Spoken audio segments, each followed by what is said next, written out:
You are listening to Dove Valley Deep Divers with Erick Trickel and Lance Sanderson. Ball comes out of the hands of Newton. It's on the ground, picked up by T.J. Ward at the 4-yard line. Vaughn Miller did it again. On Overtime Media. All right, it looks like we are live. Got to give me just a second. Let this stream breathe really quick so that I can add the Mile High Huddle Super Fan Group. Which one is it? Where is it at? It's that one, I do believe. Yes, we're good to go here in just a second. And looks like we are good. Mile High hello, everybody in Broncos country. Welcome into another episode of the Dove Valley Deep Divers podcast. I'm your host, Lance Sanderson, and joining me as per usual is Mile High Huddle senior NFL draft analyst, my good friend and colleague, the one and only Erick Trickel. Erick, dude, big news this week. Obviously, the start of training camp, we're day 3 today, is already concluded. The Broncos are out there working their butts off and getting everything kind of dialed in. The quarterback competition is raging. But, man, how are you doing? Are you excited for football to be back, man? Man, I thought the big news is that I'm full-time for MHH now. I thought that was the big news. Like, man, I'm actually doing wonderful. Last day was my last day at my day job. I mean, you saw at the moment that I was able to put in my notice just how much my attitude changed. Like, I've met on Twitter multiple times. I've talked about stories that happened while I was there. Like, that doesn't even sum up how draining this job was mentally and physically, dealing with the type of people that I had to deal with. The criminals of where I live being yelled at, threatened. I mean, I know we're not supposed to talk about stuff like that, but I mean, just at my first month there, somebody tried to stab me, and I got in trouble for it because I engaged with the person when all I told them was, you cannot bring a knife into the courthouse. And I got in trouble for somebody trying to stab me. Like, oh, so, I mean, and that's just the tip of the iceberg there. Like, I can so much more. Super excited for it. And of course, training camp. I mean, it was very bad timing on my part to have my last day be in the middle of training camp, wanted to cover all this news and then trying to deal with everything like that, making sure all my old uniforms get turned in. But man, football's back. I'm excited. I'm excited for more than just obviously leaving my job. I'm excited that football's back. Excited to break down into what's going on in camp, even though it's day 3, still extremely early. Sorry. So just super excited to be here, especially after missing last week. It was my first missed episode of a live Dove Valley Deep Divers. It felt so weird sitting there and realizing, oh, I should be on a podcast right now. And it was just weird. And I got to say, Nick's shirt last week was weird. You know what? I loved it. I loved the jellyfish. It was the Hawaiian style T-shirt. He was he really leaned into being a Dove Valley deep diver, and it was a fun show, dude. I hope to get some insight from you on that, and maybe talk about that. I've got a player that was on my 53-man roster. We're going to talk about him here in just a little bit. But dude, it's good to have you back. First things first, and again, congratulations on becoming a full-time staff member and having this be your full-time job. I know how much you like to do this. I know how much you love doing it. How good you are. You teach everybody so much with your film breakdowns and stuff like that, which that's going to be a sticky situation here soon with NFL Game Let's Pass. not bring up film pieces right now. Not with everything going on with NFL Game Pass. Like, it is what it is. I mean, eventually it sounds like they're going to get it fixed. We're not exactly sure when. Hopefully not by before the start of the season.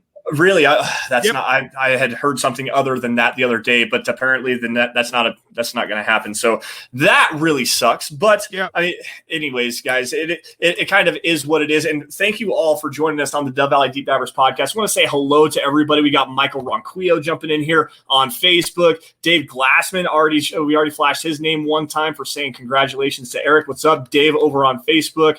Let's see, we've got Desert Creature in the house. Our Powell got a Facebook user in here. I'm not exactly sure who you are, but there's a setting on your Facebook page that does not allow permissions to be crossed from platform to platform. So make sure you go get that fixed up so that we can shout you out by name. And thank you for joining us.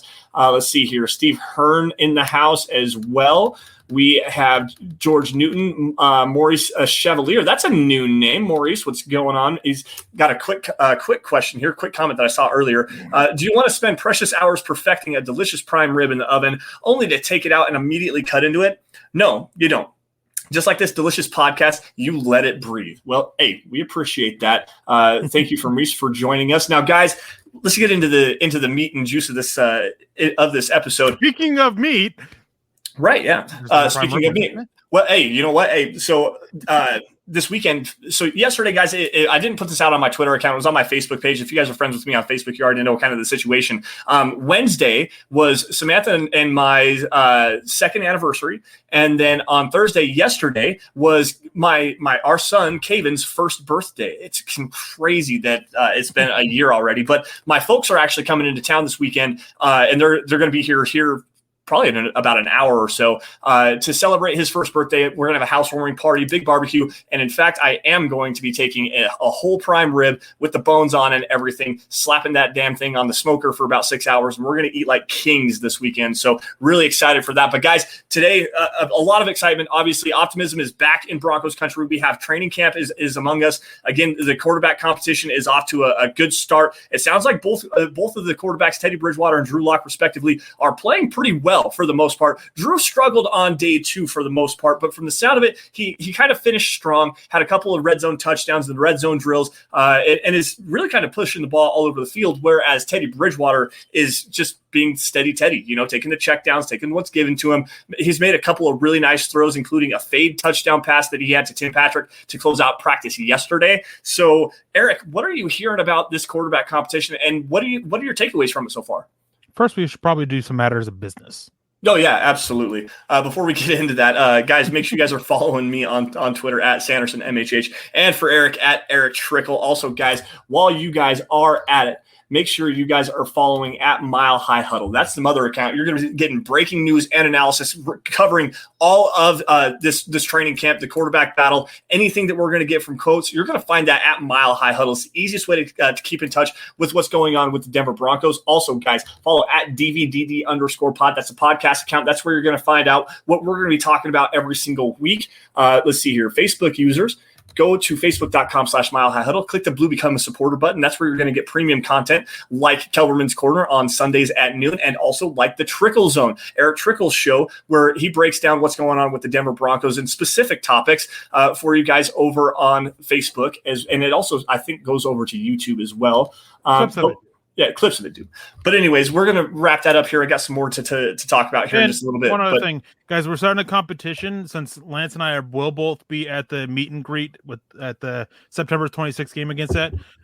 You guys get to go and pick out what hair color we're going to dye our hair. I did not agree to this. I did not agree to this at all. However, I'm down. I'll throw some hot pink and lime green in my hair. I'd fly from Alaska to Denver with some like neon green hot pink. Like, there you go. I'm down. I can do it now. I don't work at a courthouse where I have to look professional. I can paint my nails. I can dye my hair. I can do stuff like that. This dude is feeling it tonight. I love this. This is already off to a great start. Now, Eric, back to the quarterback competition. What have you heard so far from anybody? And also, what are your takeaways so far? Which quarterback do you think has the edge, if anything, thus far through 3 days? Well, I mean, right now, with everything that I've heard, with what I've seen, I mean, they loaded up most of yesterday's practice. Actually, I think all of it, but with some cut-ups, and you didn't get to see every play. Watching that, I would have it as day 1 as a push between the two quarterbacks. Day 2 definitely in Bridgewater's favor, and then today definitely in Lock's favor. I mean, I know somebody mentioned the bomb to Hamler, like that was just great, and it wasn't just the whole bomb. Wasn't the fact? I mean, some out there they want to discredit 7-on-7s. They want to discredit because it was Parnell Motley. I'm looking at the footwork of Lock, and he locked in his foot, no pun intended, for the throwing lane. Like he had it pointing towards his target. Like the technique from base to top was just perfect from Drew Lock. I mean, that's really nice to see. I agree with Vic Fangio. We haven't really had enough time, no pads, no preseason games to really decide, there's this huge separation between these quarterbacks. But the best thing is that neither of these quarterbacks is no interceptions. Yeah. Just no interceptions. And that's a great thing to see. I mean, I think I said it before on the pod. If not, I did it in an article or not. That Drew Lock, what he needed to show was he needed to cut back the interceptions. That's one thing that Teddy Bridgewater typically does pretty well. Yep. Is cut back the interceptions. If Drew Lock wants to be a starter, he can't turn the ball over a lot in camp. Whichever quarterback does end up winning this job, I think we'll have a short leash. And if the turnovers start coming, then they'll probably get yanked. But Drew Lock so far, I think in a way, he has the edge He's a young guy. He's got more upside and hasn't turned over the ball yet. Right. So going back to those turnovers, there's really only been one interception so far in camp, and it was Caden Stearns who picked off a pass from Brett Rippon. And from the sound of it, Rippon just missed Stearns and threw it right to him. It was an easy pitch and catch. Now there has been some. I was specifying Locken. Right. Rippon's not part of the competition, so right. And I was just saying that it's kind of a point for the secondary. Today, his name should be Brett Rippon. That pass that he had for a touchdown was great. Yeah. I don't remember which one it was, but I do remember saying, "Oh, hey, look at Trinity that." Benson was. Yeah, that's right. Trinity Benson. He ran up the hill, and he's making a strong push for this roster. Yes, he is. I have heard. I don't know if this is confirmed or not. I did hear somebody mention on Twitter that he's getting a look at on special teams, and I think that's his best way there. Denver has made it clear. Then Deontay Spencer isn't guaranteed the return job. Sorry, kind of all over the place with this, but back to quarterbacks. It's all good. It's all good. There's a lot to talk about, guys. If you have any questions, if we have any questions about any specific players that you want to talk about, get into the super chat, get into the chat stream. We're running without John tonight. Buwana Beast is not with us right now. He has some personal stuff going on, so we'll just let that go. Muhammad Badri jumping in here with a $2 super sticker. Can't pull that up right now. That's usually what John does, so apologies for that. But thanks Muhammad for joining us as always. You are the king of the super sticker, and you already know that. But if you guys have any questions, specific players that you want to hear about, anything that we can glean from what the limited access that we do have, obviously we're searching Twitter accounts, listening to radio shows, finding whatever videos we can find to try to give you guys some insights. But if you have any questions, guys, hit us up on super chat, get in the chat stream. Riley jumping in here, Erick and Lance, get hyped. Riley, we appreciate that. That's a new name to me as well. Thank you for joining us, and thank you for that. I haven't seen you before. No, it's great to see you. Yeah, we appreciate you, man. We really do. But hashtag king of the super stickers. There he is. There he is. Muhammad. So the quarterback competition right now, I have heard that there has been some miscues from Drew Lock, especially yesterday. He had a pretty rough start yesterday. Went like 3 of 9, I think, overall for the majority of the day. He did have a couple of late touchdown passes to close out the session, but for the most part, he's been kind of struggling a little bit as far as some accuracy, some timing. Seems like he's still just a little like a tick late on some of his decision making and stuff like that. And he has had 2 passes that could have been intercepted. So it's kind of one of those. He'll have all the wow plays. He'll have the super high highs and the super low lows. He is just all over the place. He's got an incredibly high ceiling and an incredibly low floor. Now, there was a very interesting question. Go ahead. Real quick, I just want to touch on that about this incredibly high ceiling, low floor. That's what these practices have been. We've seen the super highs of Drew Lock and the super lows of Lock, and we've seen Teddy being steady Teddy. I mean, very consistent. He's only had 4 incompletions through the 3 days so far, and 2 or 3 of them were drops. Like steady Teddy. That's his name. That's his nickname for a reason. And we have Drew Lock, super high ceiling. It's honestly, I'm not shocked that camp has gone this way. Like getting this roller coaster from Lock. And the thing is that he can't be like this. He's got to be more like this on this kind of wavelength. And if he wants to keep doing that, stop throwing the interceptions. Or if he wants to be the starting quarterback, can't throw the interceptions and got to find that balance there. Yeah. So that actually leads into a very interesting question that was asked to Vic Fangio in his post-practice press conference today. And he used an expletive, and I won't use that here, but it was something along the lines of the wow plays. Like, so how do the wow plays, the big, huge bomb to KJ Hamler that Drew Lock threw today, another the like tight window throws and stuff like that, those wow plays, how do they outweigh the negative plays? And Vic Fangio didn't really give a solid answer to that, but he says, it does outweigh, one crappy play doesn't necessarily, or you can't have, 3 wow plays and have it outweigh a crap, like one seriously crappy play. And that's where the colorful language was at. But, he's like, it's hard to find that balance there, but if he's going to have it, like if these guys are going to have these wow plays just constantly showing up, they need to have that and have that consistency and able to do so and limit those crappy plays, limit the bad reads, limit the bad throws and stuff like that. And for Teddy, I think on the other side of that, he needs to start having some more wow plays. Like he has had a couple of really nice throws, and don't get me wrong, like I said, he had that Tim Patrick fade in the corner of the end zone to close out. I think it was yesterday. He also had a deep crossing route over to Tim Patrick, where going right to left, he hit him right at the left sideline. Looked like a really nice throw. The timing was perfect. He put it in the right area. Like it was a really nice throw. One of those, that's actually a pretty wow throw for him. because, and we'll get into this later, he doesn't necessarily work the best doing the deep crossers and the deep overs and stuff. He does. It's not his strength. Timing. That's exactly all about timing with it's him. all about the timing. But you're spot on with Teddy, is that we got to see more of these high highs. We got to see more of these big plays. I can't remember who it was, but somebody tweeted out that it took like 7 or 8 passes before we finally saw Teddy throw beyond 10 yards. Yep. Like, again, Steady Teddy, that's his nickname, and that's his nickname for a reason. It's because he doesn't really push the ball downfield. That's going to limit this offense. And I've said it before on here, man, if we could take Drew Lock and Teddy Bridgewater and combine them, take kind of the over aggressiveness and balance of Lock and balance that out with the over passiveness of Teddy Bridgewater, we'd have a pretty good quarterback. Yep. And then throw in Brett Rippon's intelligence. There we go. We got a star quarterback. Yeah, there. we do. But I mean, somebody comes in and says Teddy fan stream tonight. I am by no means a fan of Teddy Bridgewater. He's not a guy. He's not the guy. He's not a possible franchise quarterback. Like Drew Lock, he still possibly can be. I just don't think that he makes his giant leap to be that guy. Like, not a fan. I wouldn't say I'm not a fan of them. That's probably the worst thing I could say about it. It's just I don't think either of them are the future of it. So I hate this. I hate this whole narrative. Teddy fans versus Drew fans. No, I'm a Broncos fan. Okay, I want to see the best player out there. And quite honestly, if it is Teddy Bridgewater, that's not necessarily the best thing that could happen for the Broncos. I mean, like Eric said, he's just a limited. You know what you're going to get. Steady Teddy, check down Teddy, Teddy 2 gloves, whatever the hell you want to call him. One out of 10 plays being over 10 yards, like.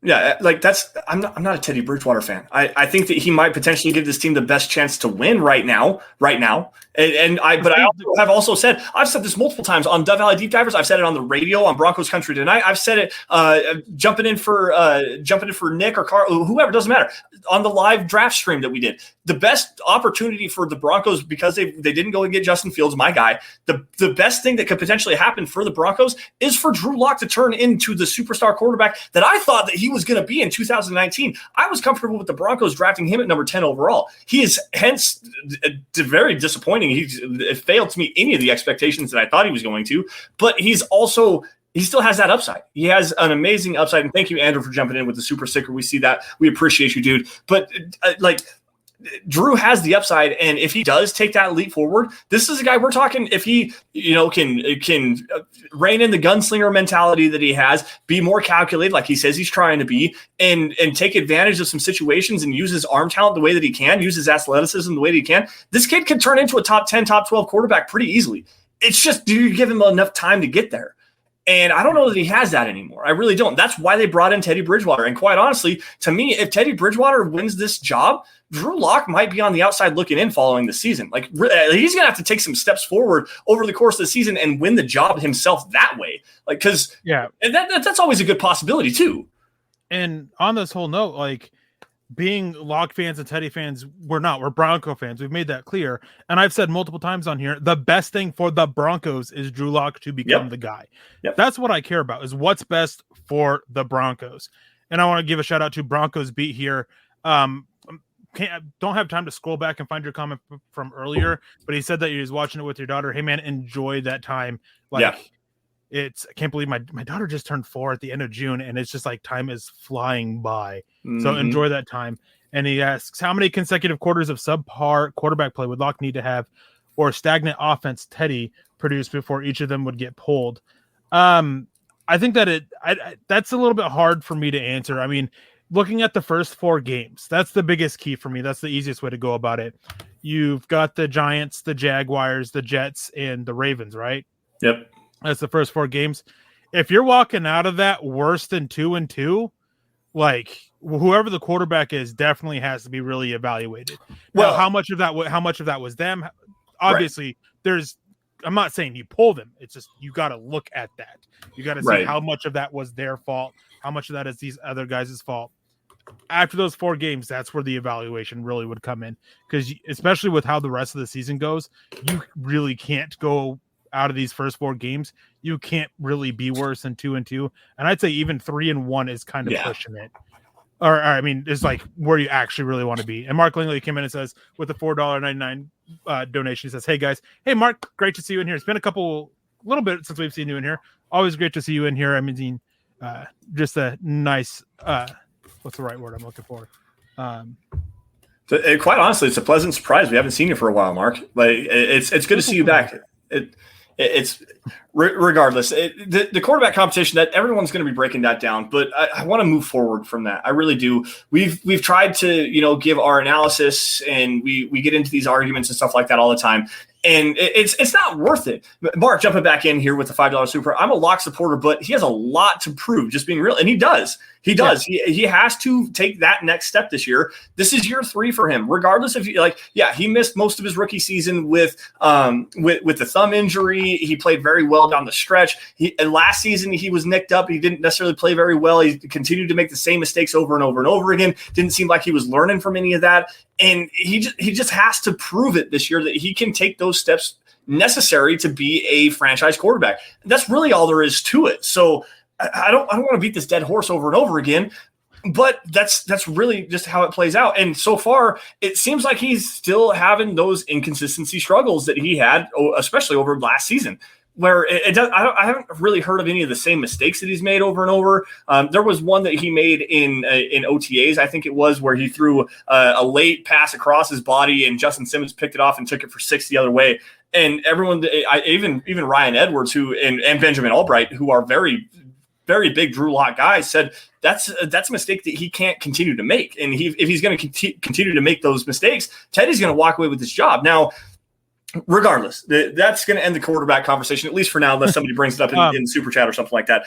I want to get to something that, Eric, you've been very critical of a certain player. And it's been – I agree with you, and I think that there's a lot that there's some more nuance to that. But Lloyd Cushenberry, you have had a major issue with Lloyd Cushenberry, especially in pass protection. His functional strength is not there. He did not play very well. He was one of the worst centers in football last year. Yes, he was. There's no way about it. He was really bad last year, and it led to multiple issues on the offensive line. A lot of people were quick to point out Dalton Reisner's struggles or Graham Glasgow's struggles.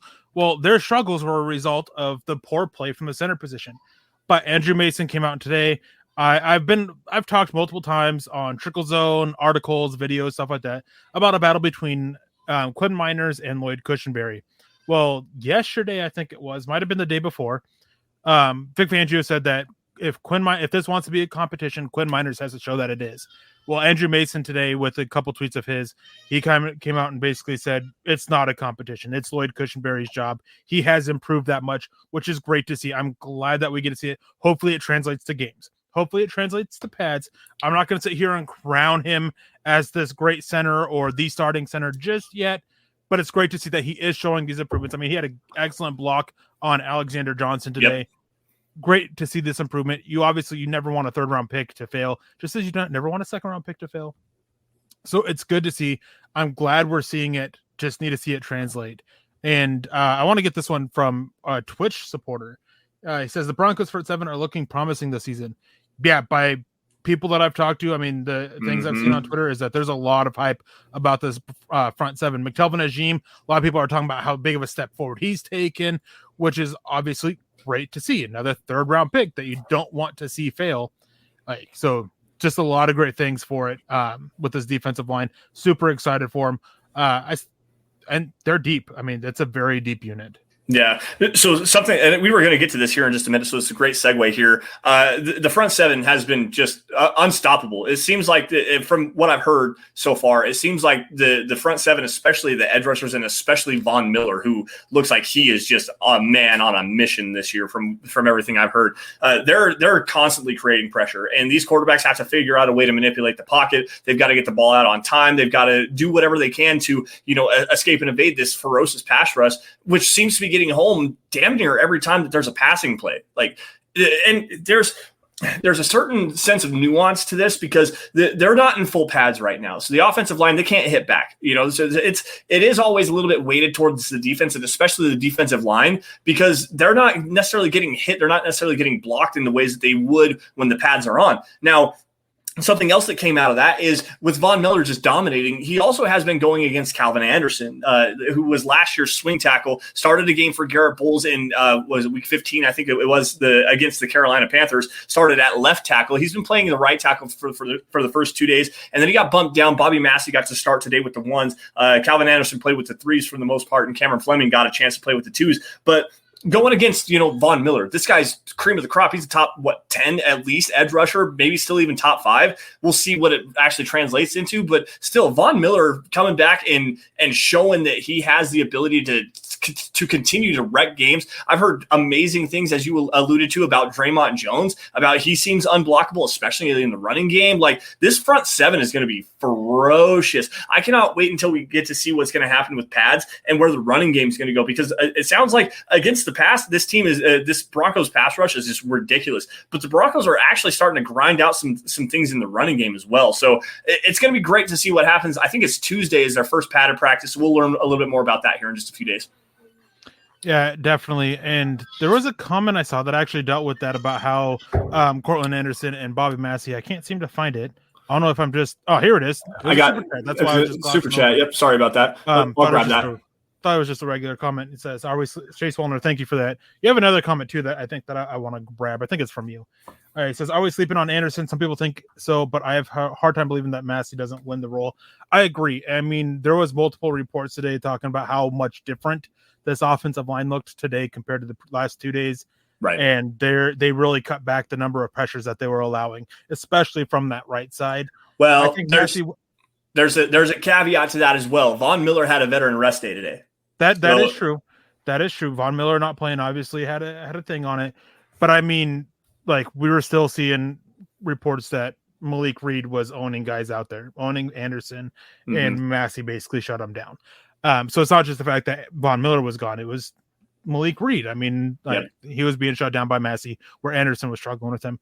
So I think that Anderson wins the backup job, but I think that Massey ends up winning it. And let me go see. I'm pretty sure that it was you. I got a quick super chat here from Steve Hearn. Just a quick $1 donation. Nothing to say, just showing some love. Steve, we appreciate you for joining, man. Thank you for that. We appreciate you. And then Chase, the other one, it says, apparently Erick and Lance are lock haters. Chad, Zach are in love with him. It's a lose-lose situation for the MHH guys. It is. I mean, we have tried our hardest to try to kind of sit on the fence about it. But I mean, if we say anything positive about Teddy, we're lock haters. If we say anything positive about Lock, we're lock lovers. Like, there is no in between, which often gets us pushing one way or the other. Fact is that we just want what's best for the Broncos. We don't think Lock will make this tremendous leap. We hope he does, and neither of us think that Teddy's the guy. Right. That's just as simple. And yeah, I mean, talking about Fields. Passes in the past, we can't change that. Right. Both of us were on the taking Justin Fields train, and part of that goes beyond this. I'm pretty sure Lance has said this on here before, is Denver had one of the best corners in the NFL for a long time. Yep. And didn't get to a Super Bowl until Peyton Manning. Like, that's where part of it is. It's hard to compete unless you have that quarterback. That's where it is. It's not that we think that Justin Fields is going to be a Hall of Famer. It has nothing to do with that. We don't know what he's going to end up being, just as we don't know what Patrick Surtain's going to be. Just saying, if they both hit these marks of it, then it was a bad pick. I mean, that's the thing. If they both reach their top level, that's basically it. Well, and so I want to kind of elaborate on that just a little bit. The Broncos had Champ Bailey for 10 seasons. He's going into the Hall of. He's already in the Hall of Fame. He's the Ring of Fame, one of the best cornerbacks to ever play the game. And in 2006, the Broncos had a 9-7 season, but it was arguably the greatest cornerback season that this league has ever seen. Champ Bailey had 10 total interceptions in 2006. He only allowed 9 receptions. He had more interceptions and taking the ball away than he allowed the other team to catch the football. That's how good he was. And the Broncos went 9-7. Like, you can have these great cornerbacks, you can have these great role players and stuff like that. I don't get me wrong, I'm not trying to take anything away from Champ Bailey. He was amazing, one of my most favorite players, one of the greatest players of all time. But until you have, and that was so. For even more context, that was the season that Jay Cutler took over for Jake Plummer. Like, that's how that actually ended up happening. The Broncos had questions at the quarterback position. They just went to the AFC Championship game in 2005.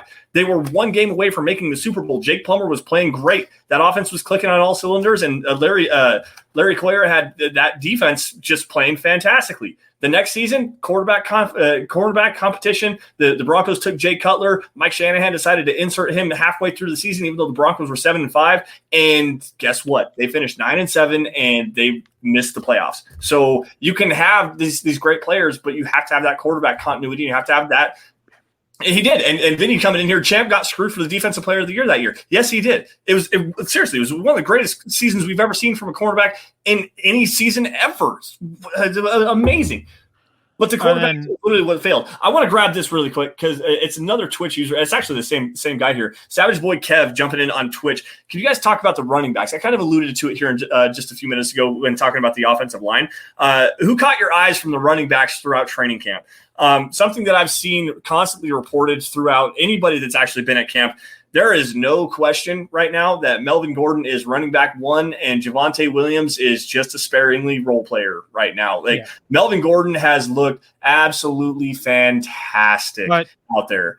I'll say this is running backs are probably one of the hardest ones to evaluate until the pads come on. Mm-hmm. Just because so much relies on contact, getting through contact. So I was going to say no one, but from the conversation that seems to be is there is very clearly Melvin Gordon up here, Javonte Williams, and then everybody else is down on my floor, basically. Right. And Mike Boone apparently, Mike Boone has been good plays, but not consistent. And then just going back to the quarterbacks real quick, I don't want to spend the whole time talking about it. I just want to say this is Stern. I don't know. I mean, I'm sure some people would change. My opinion on Locke has nothing to do with the wins. It deals with the technique, the issues, the mental aspects of it. That's what it is. Doesn't matter if they ended up sweeping them. Doesn't matter if they split with KC. Doesn't matter to me. It's how Locke looked as a player himself. Right. That's where my issues with him. So let's go back to 2015 really quick. The Broncos won the Super Bowl and they beat the Kansas City Chiefs. This was actually the last time that the Broncos beat the Chiefs, week 2 in Kansas City. And Peyton Manning looked awful. He was terrible that game. The defense literally saved the Broncos on a last minute forced fumble. I think it was Brandon Marshall who knocked the ball out of Jamal Charles's hand, and then Bradley Roby scooped and scored. So that was the game deciding it. The defense literally won that game. The Broncos won the Super Bowl and they split with the Chiefs, but Peyton Manning played absolutely horrendous pretty much the whole season. He threw 17 interceptions, which is not Peyton Manning like football, and he was hurt for most of the season with plantar fasciitis. So it doesn't matter the outcome, the wins and losses and stuff. Peyton Manning looked terrible. I'm talking about Peyton Manning, Peyton freaking Manning here. Andrew, thank you for the stars. Andrew Lamb jumping in on Facebook. Thank you for the stars. We appreciate that. So again, like the quarterback play, it does matter a lot more, and it's just the play specifically to the quarterback doesn't necessarily matter. The team outcome obviously is the biggest thing. But if you want to talk about stylistically how these quarterback plays, what they do, their technique, their form, the decisions they're making, stuff like that, understanding the limitations to their athleticism stuff, that's what we are actually talking about here. We're not necessarily being a fan of either one. What do these quarterbacks do well? What don't they do well? And how are they playing within the confines of the offense as a whole? So that's kind of where we're getting at with that. Now, before we lose this, base case came in. Unpopular opinion, Judy is going to be our wide receiver 1, and assuming Court bounces back, how much will he get paid? I don't think he will quite break like this 18 million, I think, barrier that is kind of there, or mark. I don't think he'll quite break that, but I think he'll push it. 16, 17 million on an average per year basis is what I think he'd be looking at. And I think that it will be a little bit more front loaded than it will be back loaded because of the injury that he just suffered. Yep. Hard to tell though. I mean, we guys see how this year plays out. But Jerry Jeudy has been absolutely killing it. Trinity Benson has been absolutely killing it. KJ Hamler has been absolutely killing it. And a lot of these bigger receivers that the Broncos brought in this year, not so much. I've heard a lot of struggles from Seth Williams. I've heard a lot of struggles from the other big rookie undrafted free agent that they brought in that was getting a lot of hype. Warren Jackson. No, not Warren Jackson. Warren Jackson's terrible. You know how I am about Warren Jackson, man. Why'd you even mention? You ruined my mood. Well, he's been struggling, man. I've heard nothing but struggles from him at camp, and I don't remember any of the other receivers. I just want to elaborate here on Courtland Sutton. I have a piece coming on Courtland Sutton here. I was going to try to get to it today. I'll probably get to it tomorrow and finish that up for you guys. He looks like he's a little bit more still like fluid, and he's utilizing his route running and stuff like that. But he's not showing that athleticism and the explosion that he did a couple of years ago prior to the ACL tear. And it almost looks like he's holding back a little bit from everything that I've heard at camp. He's still, shows a good route running and stuff like that, but it's almost like he's playing at 75%. I think there's a quote that Vic Fangio had. They were asking about Courtland Sutton and his progress and his return from injury. And he said something along the lines of, he's on track. Everything seems to be good. We're just kind of taking a cautious approach with him right now. We want to monitor the situation. We're going to manage his output right now and kind of just hold him back a little bit. I don't know if it's necessarily by design that he isn't necessarily having the success that we thought that he could potentially have, but he's coming off a torn ACL. It is kind of interesting though, because he had that torn ACL in week 2 against the Steelers, and then in week 6 against the New England Patriots is when Albert Okwuegbunam tore his ACL, but Albert O's out there running full. It's rehab is different between every single player. You can never really lock down a certain timetable for anybody, especially on a major injury like that. But with Courtland Sutton, let's be cautiously optimistic here. Now, if he comes back and he balls out like he did in 2019, where he had 1,100 yards with 3 different quarterbacks and was well on his way to being a top 5 wide receiver in the NFL, I could see him pushing that $18 million mark. I personally think that it's going to be closer towards 15 than 18, though. I think 16 million is about right for him. So, question about this. I might be completely mistaken about this since you brought in Albert Okwuegbunam. I thought with Courtland Sutton there was a little bit more damage and it was a complete tear. And I thought Albert Okwuegbunam's wasn't a complete tear. Okay, so that is something that I don't know. I don't know the full details of that. So if I'm speaking out of pocket here, I apologize. I just thought I remembered seeing something about this was almost a year ago. I might be completely wrong. I might be mixing stuff up. Players up. A lot of injuries happened last year. Hopefully, don't happen again. But I just thought that, and if that is the case, that could be part of the reason why we're seeing one getting back there, running around and everything. And I got to say, Albert Okwuegbunam, he's one that I've been rather low on. Yep. Watching the practice replay of it yesterday, he looked pretty good. So that was great to see. And CC comes in. Seth Williams is going to take time. You have to take time in the Azani incubation chamber. I agree. Yeah. I never thought that Seth Williams was a pick for this year. I always felt that it was a pick for next year after either Tim Patrick or Courtland Sutton are gone. I believe one of them will be, not both. Yeah, I think actually, if you're looking at any one of the two being gone, it's going to be Tim Patrick. Quite honestly, I think that he's got the highest trade value right now because people are scared of Courtland Sutton and the injury that he just had. And like I said, he's coming on slowly right now, so we'll see a little bit more about what happens with that. But confirming it that it was a partial tear for Albert, and then it was more damage for Courtland. Oh, hey, look at that! It's Peter Middleton jumping in here from Cambodia. Peter, what's up, dude? Appreciate you for joining us as always. Yeah, I missed that comment. I apologize for that. We got a off the top rope super chat here from Naj Altaf. Apologies if I mispronounce your name there, but we'll get right into a $20 super chat. We appreciate that from you, Naj. Hey, brothers, Fangio saying he hasn't seen separations through 3 days with the quarterbacks. I take that as Bridgewater is ahead. It's only 3 days, but it would be nice to see Locke with separation if he's the franchise guy. Thoughts on that? Eric, I'll let you go ahead first, and let me gather my thoughts on this. I don't know. I just take it that neither one of them is – I take it as face value with Fangio. Neither guy's separated. I would, if I had to lean it, I think that it still shows that Locke's the guy. I believe that the coaching staff does want Teddy Bridgewater. They're a coaching staff that could be coaching for their jobs. The guy who gives better chance for wins right now with the lesser high variance of play is Teddy Bridgewater. So I think that's kind of who they want. But I think that it's kind of Locke. And I mean, if Locke's able to separate, it helps him push to try to be the franchise guy. I think it was George Marvi. I'm sorry, I can't remember. George Maravi. Maravi, there we go. That's the last name. I believe he made a comment earlier about if Locke takes a small jump this year, and then about potentially taking another big jump next year. My concern with that is that will be the best way for Locke to go if he wants to be the franchise guy. It's not going to be one huge jump into being a star quarterback or being this high level quarterback. That's just so unlikely. But making a small jump, then a small jump. The concern with that is the Andy Dalton path, the Derek Carr path, is you end up with this guy who is just like top 15, not quite top 10, that can do all right at times, but still going to be enough of a variance with his play that you're not going to make. If you make a push for the playoffs, you're not going to make a long push into the playoffs. You're not going to push for the championship game. You're not going to push for the Super Bowl. That is my concern with that. And that's not a thing that I really want to see the Broncos pay for. But yeah, I mean, if we want Locke to win the job, he needs to start showing that. If we want him to show that he can be a franchise guy, he's got to start making these leaps and bounds in terms of separating from Bridgewater anyways. to win the job. So first things first, I want to go back to your Derek Carr comments, and you know how I feel about Derek Carr. You know how I feel about Derek Carr. That's why I did it. He makes a little bit. Why I did it. He gets a little bit more gruff than he deserves. I'm not gonna lie. I think he's a fine quarterback. Now, to parlay off of that, I think Drew Lock needs to have the average Derek Carr season, even with the 17th game. Derek Carr has been about average for the last 3 years, right at about 4,100 yards, 20 touchdowns, less than 10 interceptions.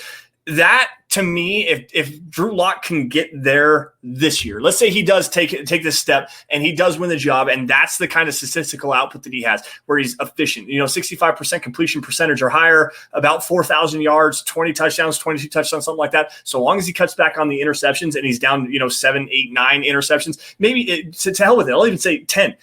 Max 10. If you're 10 or below, that shows me enough of a step. That's league average. Okay. That's your league average quarterback. If that's where he's going to grow from being, ranked 32 or 31 or wherever the hell he was this last season, if he's going to jump to league average, that to me shows enough of a step. I'm not saying that he needs to have that Josh Allen leap where he's in the mid 20s and jump to the top 3. Okay. That's not what I want here. Now, the comments that Vic Fangio made there, I think it goes 2 ways here. One, that they've both had their highs. They both had their lows. Teddy Bridgewater's been just kind of steady. Drew continues to have the flashes that are like the light beacon on the top of the tallest tower in New York City, where it's just like flash.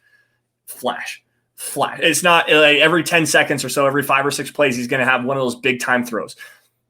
If it can come down, so back to Fangio here, if it can come a little bit closer, he's not seeing the separation based on what they're showing because they seem to be the same guy. Circumstances might dictate different things with each one of these guys. They're still not separating each other from showing that they're the same guy that they were before coming into this season. So to me, I think that the separation needs to happen where one guy continues to be more consistent in the things that he doesn't do well. So Drew Lock needs to have these bonehead decisions disappear. Teddy Bridgewater needs to start to push the ball down the field a little bit more. He needs to be a little bit more aggressive in driving the football and spreading the ball out and not just checking the football down. And he did say, Vic Fangio did say, checkdowns are fine. That's great, but you can't have them all the time. So he's specifically shooting that shot at Teddy Bridgewater. That's, to me, is where the separation is at. It's not necessarily between who's performing the best between the two of them. It's who's doing the best to improve themselves within the player that they currently are. So to me, that's where the separation is at. It's not necessarily between Teddy Bridgewater, who's completing, he's only has 4 incomplete passes. That's fine. We all knew that's who Teddy was going to be because he checks down the ball so much. Drew has all these highlight plays, but he has a lot of miscues a lot of times. Doesn't quite have the best decision-making.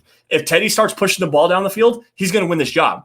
If Drew is more consistent with the decision-making, he's going to win this job. That's the separation that we got to see. And that's the thing that Vic Fangio is kind of alluding to. And that's the way that I kind of saw that comment. We got another super chat here. Real quick, how many yards did you say for Locke?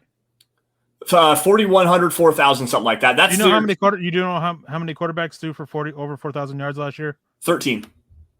12. Yeah. How about the year before? 10, I think, is what it was. 12, I believe, if my count is correct.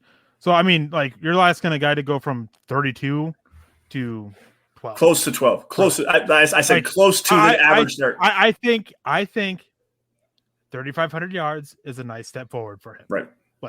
But it's not just the yards; it's the efficiency with it, mm-hmm. a better completion percentage, less interceptions, more touchdowns. I actually had a whole Twitter thread about this a little bit ago about what it would take for Locke to just enter a top 16 quarterback. That's what the step that we kind of need to see. Go from being bottom 10, bottom 3, whatever it is, to being a top 16 guy. And real quick, we had a Papa Chad come in. Yeah, I was going to say Papa hello, Chad. MHHers, Broncos campus here. Thank you, Papa Chad.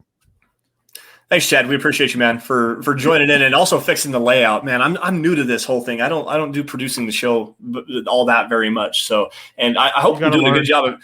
Yeah, got to relearn how to do this. John was great, and missing him is it's not necessarily very fun. I will say that. But back somebody real quick. Somebody back to the receiver. Somebody made a question about depending on how he does re-signing Tim Patrick. The issue with Tim Patrick is that he has a long, extensive injury history. Here it is. Thank you. It was from Peter Middleton. So not only playing at 75% of the season and looks a little scared, then I would be very worried about signing him long term. Would sign Patrick instead. If that's the case, I wouldn't sign either. It deals with age of Tim Patrick, him getting to that point where outside of certain receivers, most start to hit a wall. He has a very extensive injury history. It's part of why he went undrafted. Yeah. I mean, he's dealt with multiple injuries with the Broncos over the years.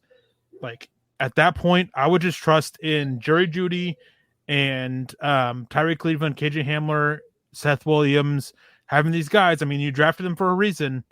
Like that's where I'd be looking at. But I think that it's more likely than not that Cortland Sutton remains at Broncos. I actually agree with that. And Peter, thank you for the stars. We appreciate that, buddy. Back to training camp here. Obviously, we've talked about the pass rush and everything like that. Hit just a little bit. There's some injury news to update here. Mike Purcell, someone was asking about this. Mike Purcell suffered an ankle sprain. I spoke to somebody behind the scenes that's in the know of the situation. It doesn't sound like it's going to be necessarily anything serious. A little bit of time off, rest and rehab should be fine and good to go for the rest of the season. So don't necessarily worry about Mike Purcell, at least from what I was told. Guys, so Eric, I want to get to guys that have kind of outshined and really shown out in training camp right now. I want to grab the rookie, the Patrick Surtain. Okay. I mean, all the reports are out there saying that he doesn't look like a rookie out there. That's great to see. And I love how they're using him. They're not using him really as a boundary corner. They're kind of using him as a hybrid defensive back. Yep. A guy that I speculated after the draft and multiple times on Dove Valley Deep Divers that he's going to be this nickel guy that's going to come in and be the answer to tight ends. They're going to pull off. They're going to be playing more dime and nickel coverages. They're going to be pulling off a linebacker. So bye-bye Alexander Johnson or Josie Jewell, whichever one. I have my idea of which one it might be. No, I won't get into that. And then Patrick Surtain, he's going to be this answer for tight ends. He's got the size. He's got the speed to handle guys like Darren Waller. He's got the physicality. That is his best way to transition into this Broncos defense that he runs. Not working on the boundary. Somebody made a comment about how if he doesn't work out at corner, he can be a safety. I don't think that's entirely the best bet for him either. I mean, moving backwards just isn't where he's most comfortable. Having him in this kind of hybrid role that they're using him now, I think that if he doesn't work out as outside corner, if they eventually move him there, I think this hybrid role is what's best for him. Right. If not outside corner.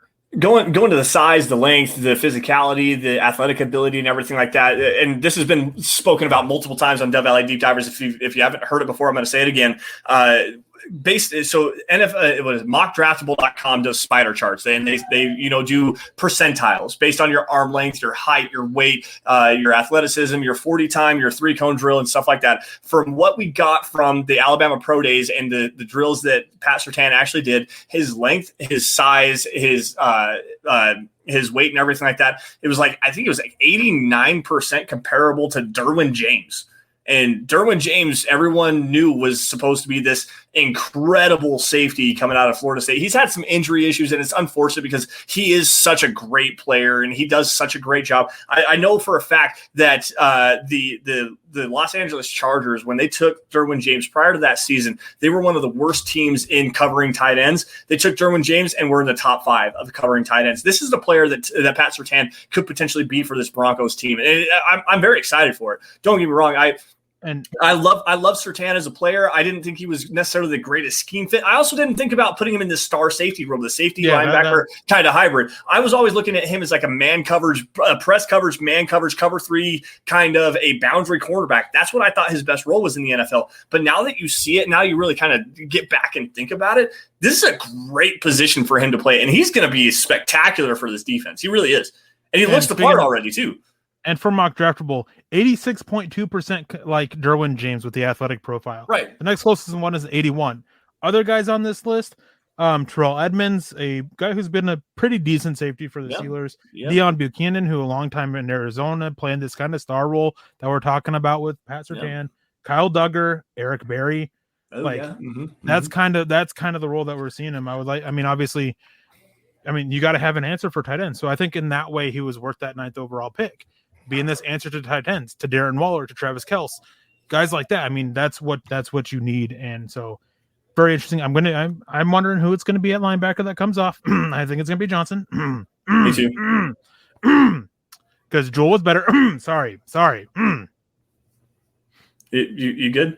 You good on that? I just had I agree with you. Alexander Johnson, and it's something that people don't necessarily want to talk about. And it was something that took me a minute, and Eric and I had a private conversation about it. Alexander Johnson was one of the most blitz-heavy linebackers in pass rush situations literally the most pass rush snaps of any inside linebacker in the NFL last season. And the conversation that we had, Eric, was about how the Broncos need to start manufacturing more pressure with inside blitzes and bring in some linebackers and stuff like that. And you're like, they're doing that. They actually are doing that already. I'm like, well, I'm not necessarily seeing it. I went back and looked. It's like every other passing play. Alexander Johnson's blitzing the A gap. Like he's always blitzing the A gap. That's what he does. That's what he does best. He's not a turn and run player. He's just not. Sorry. And what I'm saying, Peter, is not saying Johnson to be cut. No. Not what I'm saying is pulling him off the field. Going into nickel and dime, pulling off Alexander Johnson, not Josie Jewell. Yeah. That's what I'm saying is I think Alexander Johnson, he's just too good working, moving forward. I mean, that's just he's what he does. I mean, he's not that good in coverage. They really had to change their scheme for him. And Josie Jewell, despite his issues, he's just better in coverage, which is what the Broncos would be needing in that situation. Yep. Yeah. And who was also more efficient as a pass rusher as well. Yeah, absolutely. Yep. So, Josie Jewell gets so much hate that he doesn't necessarily deserve, and it's unwarranted vitriol. He's not the greatest athlete, but he's still a heady player. He did pretty well in coverage last season. Let's be honest here. A lot of people remember that one catch against that Gronkowski had against them with Josie Jewell, where Josie Jewell was all over him. That was just a tremendous throw. Like Jewell had really good coverage. Yeah. Base Case says, wake me up in 2022 when we draft Malik Willis in the first round. Ooh, I mean, you should bring that in tomorrow when Nick Kendall is here. You'll probably see him faint. Pass. I like Malik Willis. I really like what he can bring. I want to see a lot of growth as a passer. Somebody else mentioned Desmond Ridder, and a lot of people in here know that I've really liked Desmond Ridder for a while. Yep. But he has to go and develop a lot more as a quarterback. That's the thing with us. The quarterback that I've been watching recently is Jerkovich from Boston College, I believe. I like what his game, and I think that he's probably one of the better chances as the guy to come from nowhere to being one of the top quarterbacks. I really like what he's bringing. I haven't started anything on most of the quarterbacks, but I have got a lot into Malik Willis, and I'm out. I mean, there you can see. Well, it's okay. You're used to being wrong. I'm out, man. I see the arm talent. I see the athleticism, and I just got to see more. The timing, his reads, the way he's a one read and run kind of a guy. It's Lamar Jackson light. Like as of right now, color me out. Let me see him grow this year, and maybe I love the tools. Don't get me wrong. The tools are there. It's just he's got to have it between the ears, and as of right now, I don't think he does. That's just my personal opinion. I could be completely wrong on that. I mean, one thing that we said a lot of times leading up to the draft is that they next year at that time doesn't have the top level talent that this last year's had, which is true. They just have a lot more names, a lot more possibilities of guys taking this big step forward. Malik Willis, Desmond Ridder, Phil Jerkovich, Matt Corral, like so many more. Just a lot of guys about that. But going back to linebackers, R. Powell came in and asked, how has Sternad been looking? From everything I've heard is that he's been outstanding out there. Again, getting a lot of praise, flying all over the place, looking strong, taking on blocks. Well, blocks, obviously, it's a little bit limited when you are when you're not outside of pads, looking outstanding in coverage. So just a lot of stuff. I've only seen a couple of updates, and it sounds like he's pretty sticky in coverage. And like Eric said, he's flying around. He's all around the football, so that's a good sign for him. He was actually doing the same thing last season too, and everyone kind of wants to forget about him. I mean, 5th round pick out of Wake Forest, kind of safety linebacker hybrid. He's 235, a little bit shorter, not quite as long as you really like a linebacker to be, but at the same time, he's got the fluidity, he's got the athleticism to actually, carve a niche out in this and become a really high quality coverage linebacker.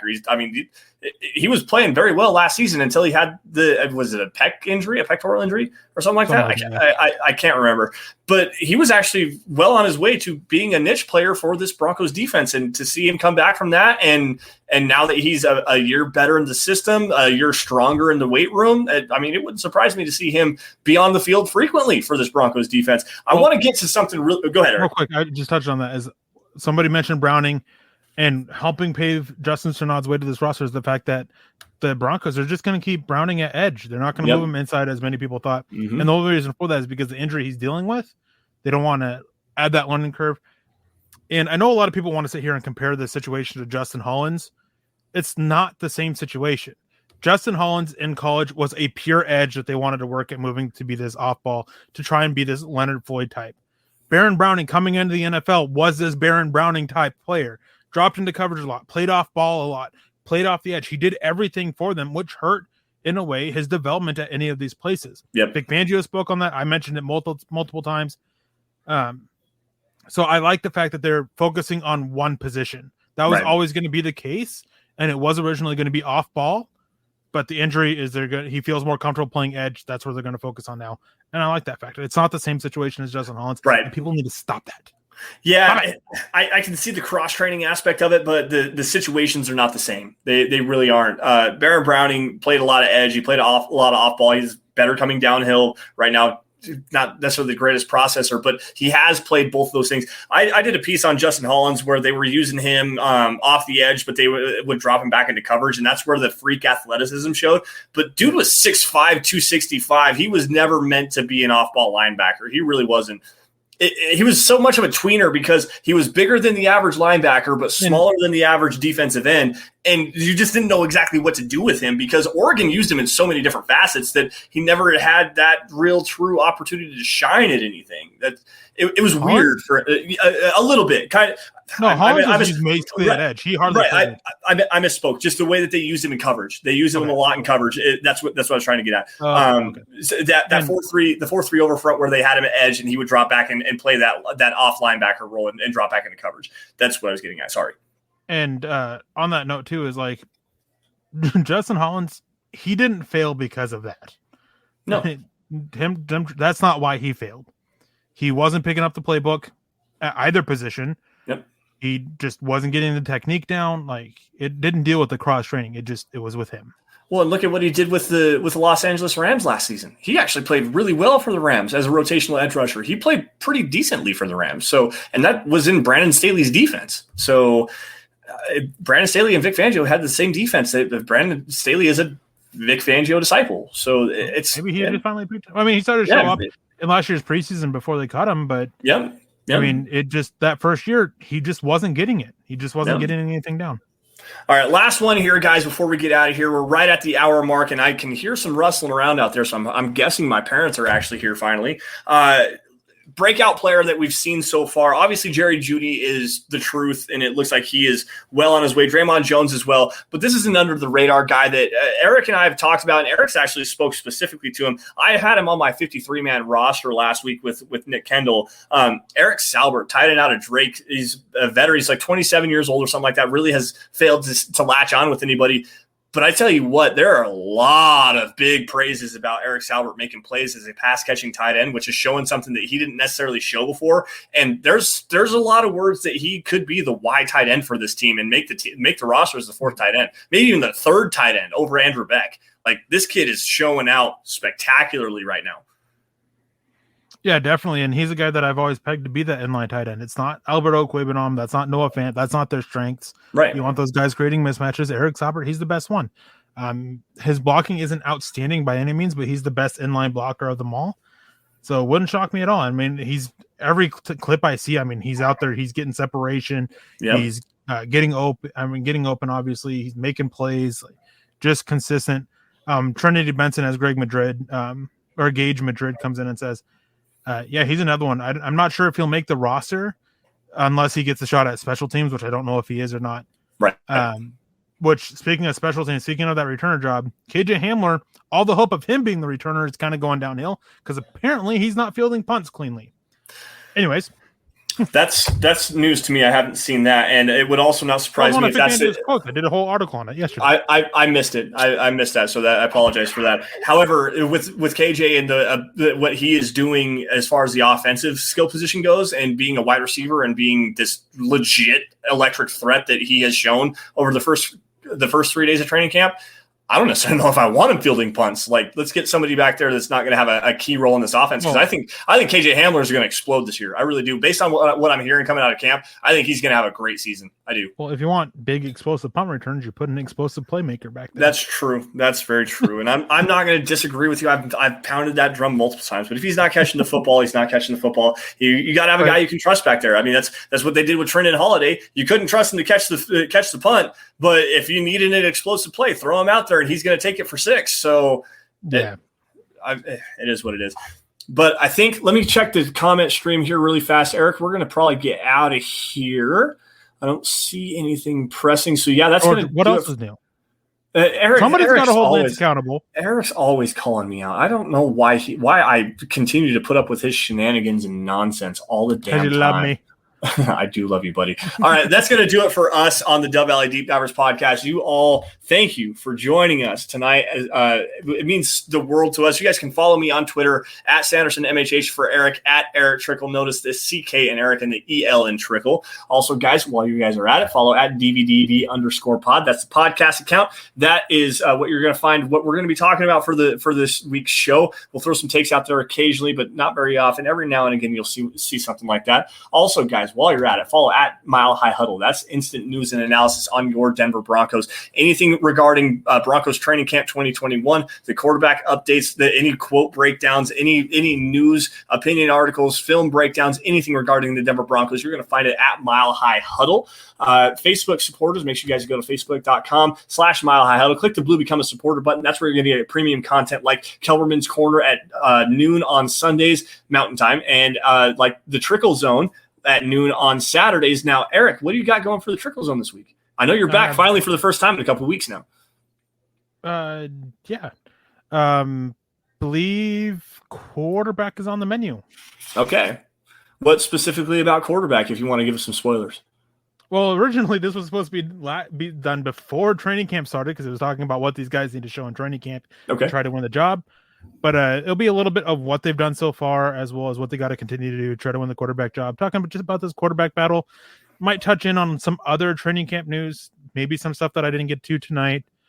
Not sure. It might be a hodgepodge of whatever I want. Maybe I'll sing. There we go. Maybe I'll sing. I am not looking forward to that. Mute, block, and delete, please. Ooh, I can't see. Mute, block, and delete on that. Guys, if you guys are financially able to do so and really want to help support the show, it's a great way to do so. Go to huddleuppod.com. That's the merch tent. That's where you guys are going to be able to get yourself a hat. You get this new Dove Valley Deep Divers t-shirt with #State of Being on the back. There's face mask, coffee cup, hoodie, anything to suit your fancy, something for the guys, something for the gals, a onesie for your baby if that's your fancy. huddleuppod.com. That's where you're going to be able to do that. If you guys are not financially able to do so, or that's just not your bag, you don't, buy merch from anybody and support their shows and stuff like that. Just play. If you guys aren't financially able to do so, just don't want to, the 3 things that everybody should be doing, especially on YouTube: subscribe wherever you guys are watching this, YouTube specifically, Facebook, Twitter, Twitch, Apple Podcasts, does not matter. Wherever you guys get your podcast content, subscribe to Mile High Huddle. Like every video you guys see. It's a great way to help us support the show. And if you love it, share it. Get in front of as many Broncos fans as humanly possible, because as many eyes as we can get on this helps us grow the show the most organic way possible and do what we do best, which is cover your Denver Broncos. Now, before we get out of here, Eric, as is customary, any last words? I actually have a couple. Did you see that Tim Tebow caught a touchdown in I did. Good for him. Good for him. What's the over-under for Tim Tebow touchdowns this season? Because I'm fairly certain he's going to make that roster. That tight end depth is just god-awful. Over-under touchdowns for Tim Tebow this season, 4.5? Yeah, I'll go with 4.5. I'll take the under. Take the under? Okay. Yeah, I think that's a good spot. But anyways, Chase Holmler comes in and says the official MHH Bowl. You have no idea how many times I've actually heard that. And it's actually funny to me. Fortunately, I have great friends like Lance, Nick, and Carl who know how to handle me. And they do know that most of the time I'm just joking. He's a teddy bear. And then George, I remember that too, and Lance will never live that down. We don't speak of these things. That never actually happened. John Gruden was a top. Oh, come on, Ricky. I was high when I said that. Good gracious. Shout out to everybody in the chat. Thank you all for joining us on the Dove Valley Deep Divers podcast. We appreciate everybody and especially each and every one of you Super Chat superstars for tonight. A great show. Again, thank you all. You all stay safe. Take care. Have a great rest of your weekend. And as always, before we get out of here, got to say it. Go Broncos. Training camp's ready. Let's go.